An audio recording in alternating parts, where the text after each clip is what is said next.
我们对军用运输机并不陌生，从固定翼飞机进入军用领域开始，其中一部分机型就充当着各类运输角色，包括人员运输、物资运输以及伞兵的投送和各类轻重武器的调运等等。随着时代的发展，人们对军用运输机的要求也越来越高，首当其冲的标准就是负载能力，其他的要求还包括更大的航程、更稳固的机身，以及在复杂路面的起降能力等等。如果按照使用性质来划分，军用运输机可以划分为战术运输机和战略运输机两大类；如果按照航程来划分，又可以划分为短程、中程和远程运输机；如果按照载重能力来划分，则可以划分为轻型、中型和重型运输机。按照通常的标准来看，航程在1500公里以下为短程运输机，航程在4000公里以上为远程运输机，介于两者之间为中程运输机，最大起飞重量大于150吨，有效载荷大于36吨的被称为重型运输机，最大起飞重量小于40吨，有效载荷小于9吨的被称为轻型运输机，介于两者之间的被称为中型运输机。战略运输机通常都属于重型远程运输机，而战术运输机通常属于中型或小型运输机。战略运输机主要执行大规模的人员或物资运输，或大规模的伞降和空投任务，其航程通常比较远，可能要跨越多个战区；而战术运输机主要执行小规模的运输任务，其活动区域主要集中在战区内和战区附近。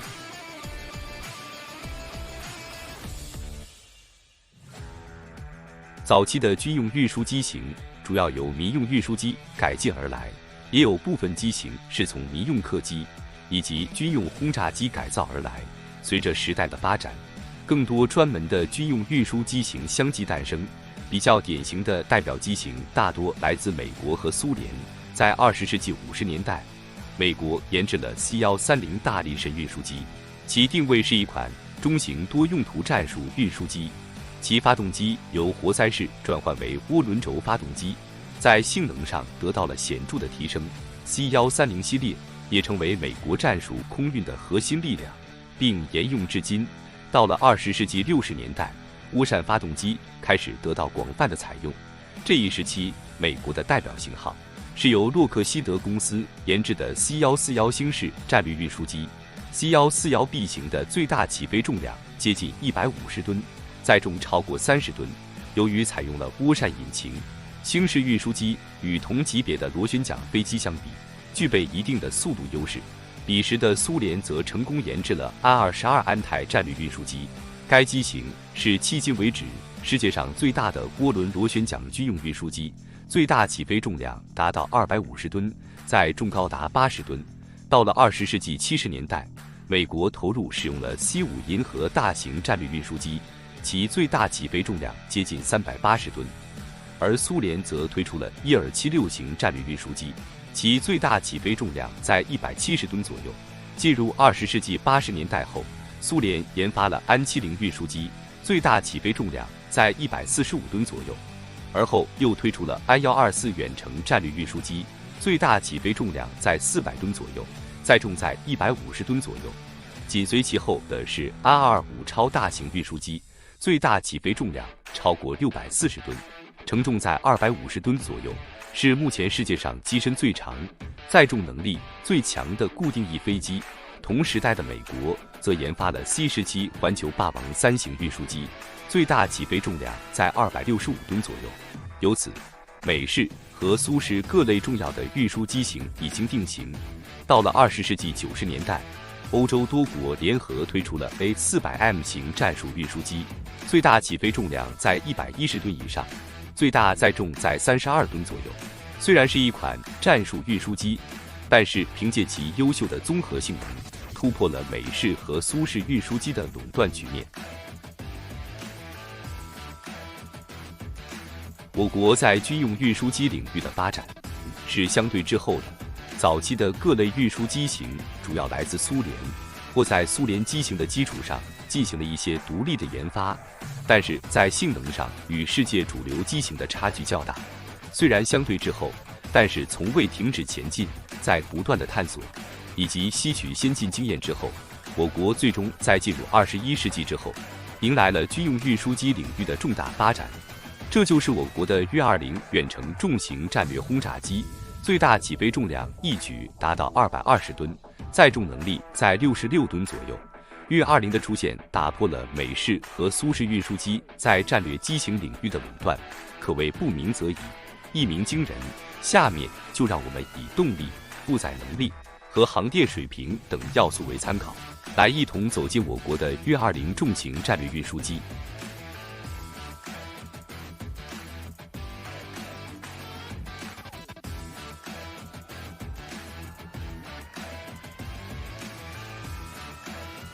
目前世界上对战略运输机的划分标准，通常依据2个指标。第一个指标是最大起飞重量和载重能力，第二个指标是航程。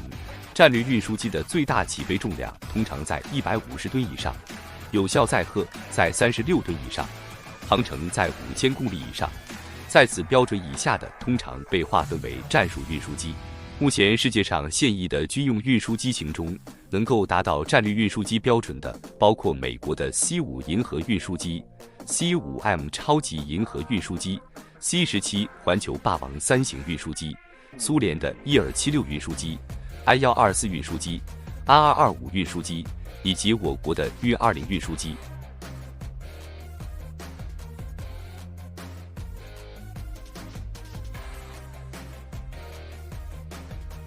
美国的 C5 银河于1968年首飞，1970年投入使用，主要由美国空军使用。较为基础的型号为 C5A 和 C5B。C5A 是银河系列最早期和最基础的版本，该型号已经于2017年完成退役。剩余的 C5B 以及 C5C 型大部分已经升级为新一代的 C5M 超级银河。目前，美国空军拥有的 C5M 数量在52架左右。C5M 的标准组员为7人，包括正副驾驶员、2名工程师以及3名装卸管理员。C5M 的主动力单元由4台涡扇发动机组成，该发动机来自美国通用电气公司出品的 CF680C2 型涡扇发动机，美国空军的代号为 F138GE100，其单发推力达到230千牛。C5M 的极速能够达到 0.79 马赫，也就是每小时966公里，满载状态下的航程约2300海里，载重54吨状态下的航程约4800海里，空载航程约7000海里。C5M 能够以每小时830公里的速度高速巡航，以每秒11米的速度进行爬升，升限在12000米左右。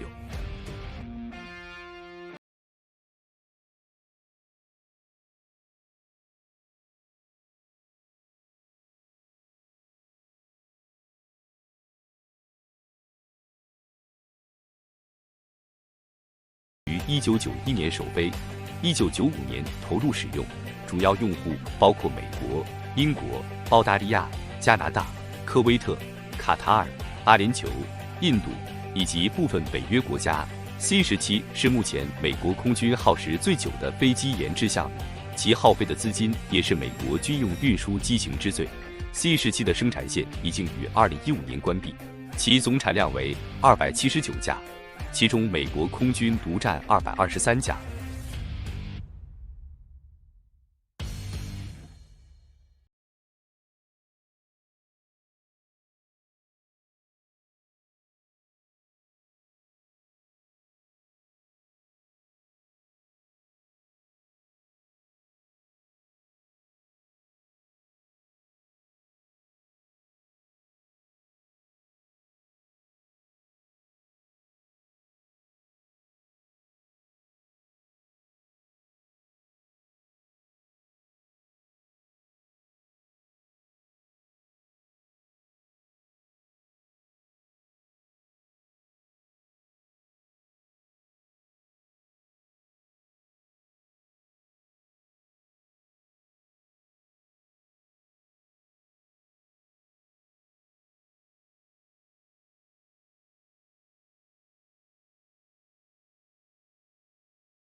推力在142千牛左右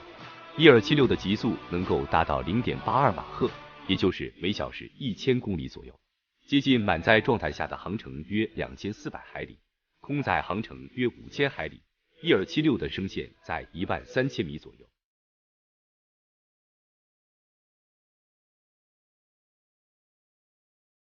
I-124于1982年首飞，1986年投入使用，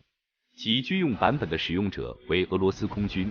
I-124在问世之初是当时世界最大的固定翼飞机，共生产了56架，俄罗斯空军拥有的数量估计为26架。至少有11架进行了现代化改造。在欧洲的空客 A400M 问世之前，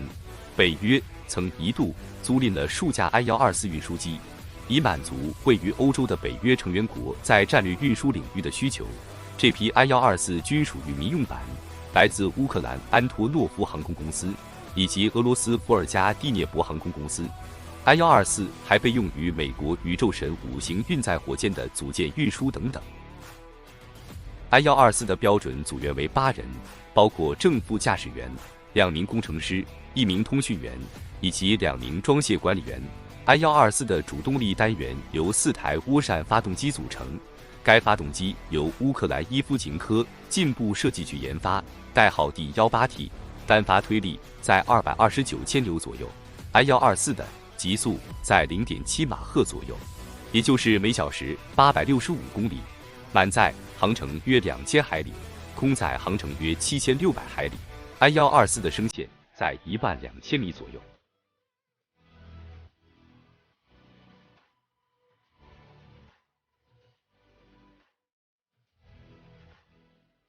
I-225是世界机身最长、承重能力最大的运输机，于1988年首飞，1989年投入使用。唯一的一架 I-225属于乌克兰安托诺夫航空公司，其设计初衷是为苏联的太空项目运送组件。目前 I-225已经被毁，未完工的2号机目前位于乌克兰，机身的70%左右已经组装完毕，但是需要大量资金才能达到使用状态。鉴于乌克兰的现状， I-225重新问世依然遥遥无期。I-225的主动力单元由6台涡扇发动机组成，其发动机同 I-124相同。I-225的极速在每小时850公里左右，满载航程约2160海里，空载航程约8300海里。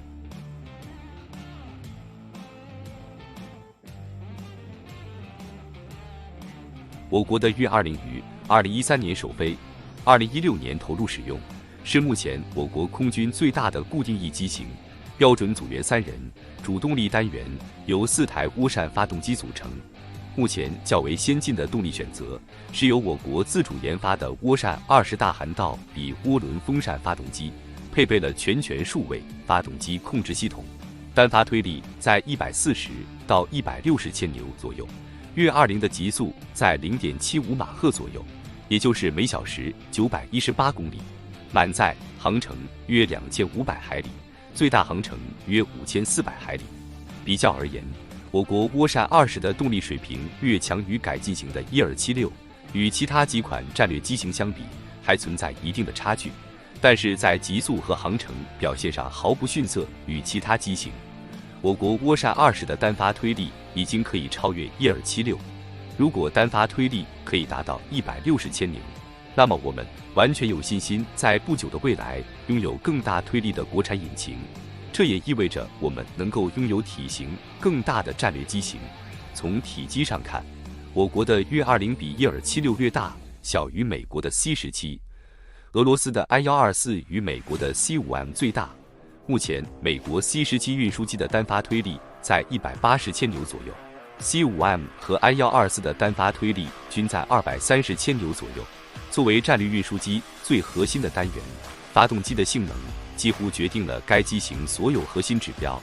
我国的涡扇20发动机已经拥有不俗的动力表现。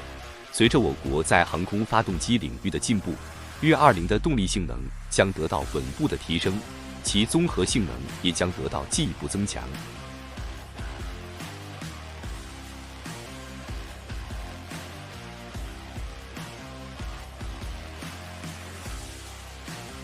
负载能力是一架战略运输机最重要的性能指标。战略运输机型之所以屈指可数，就在于对负载能力的苛刻要求。在载重如此高的前提下，还要保证机身的坚固稳定，以及不亚于战术运输机的极速和续航能力。目前也仅有我国、美国和俄罗斯真正具备战略运输机型。战术运输机与战略运输机之间的负载能力差距非常大。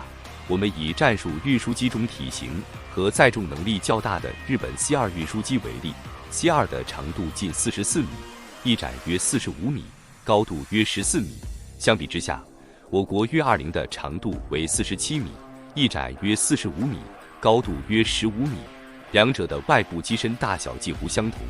从机舱结构来看， C2 的内部货舱长度约16米，宽度和高度都在4米左右。我国约20的货舱长度约20米，长度和高度也是4米。俄罗斯伊尔76的货舱长度约20米，长度和高度都是3.4米。就货舱容积来看，我国的约20要稍大于日本的 C2， 而日本的 C2 则大于俄罗斯的伊尔76。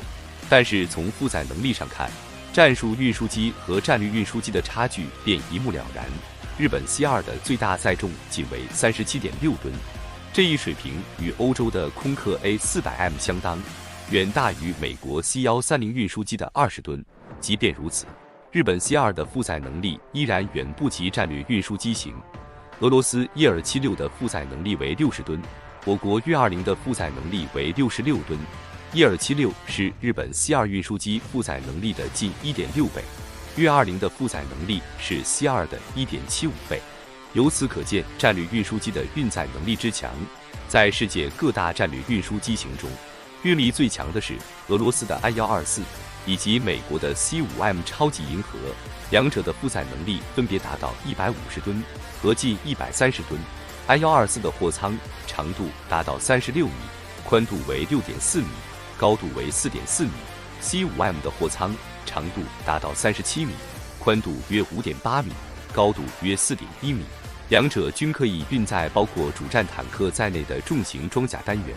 美国 C5M 几乎可以运载美国所有类型的武器装备，包括重达60余吨的装甲架桥车。C5M 一次性可容纳6架阿帕奇武装直升机或5辆美国布拉德利步兵战车，甚至可以容纳1架 C130 运输机。俄罗斯 I-124的货舱容量要稍大于 C5M， 但载重能力更强。美国 C-17 运输机的货舱长度约27米，宽度约5.5米，高度约3.8米，负载能力约77.5吨。与 C5M 相比， C-17 仅能搭载1辆主战坦克、3辆史崔克装甲车或6辆轻型步兵战车。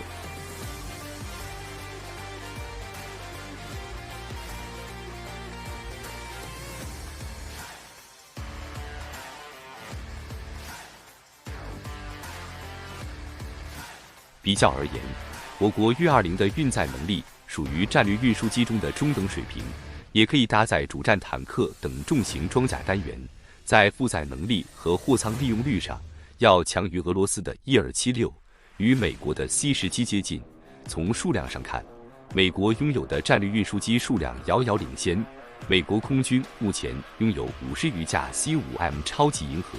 以及220余架 C-17运输机。俄罗斯拥有的战略运输机数量位居第2位，包括26架 I-124以及100余架伊尔76运输机。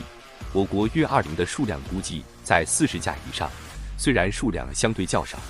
但是具备强劲的后发优势。作为自主研发项目，我国拥有完整的生产线和供应链，完全无需依赖国外。在充足的资金和技术保障下，约20的生产节奏也在有条不紊的进行之中。从2016年到2020年，我国生产的约20数量估计在40架左右，平均每年的产量为10架。随着各项技术和加工工艺的进一步成熟，每年的产量可能会进一步提升。相信在不久的未来，我国战略运输机的数量将与美俄持平。约20战略运输机的出现，填补了我国在这一机型领域的空白，令我国成为继美俄之后世界上第3个拥有战略运输机独立研发能力的国家，通过运20战略运输机，可以将各类轻重装备和战斗人员快速输送到数千公里之外的任意地点，极大地增强了我国的战略投送能力。此外，运20的出现也为未来大型预警机和空中加油机等特种机型提供了非常优秀的空中平台。随着运20数量的持续增加和未来新机型的不断推出，我国将拥有一支实力更加雄厚的战略运输机队，鲲鹏展翅，扶摇万里。以上是本集的全部内容，更多精彩视频，欢迎您在今日头条和西瓜视频搜索武器沙漏。感谢您的收看，我们下集再见。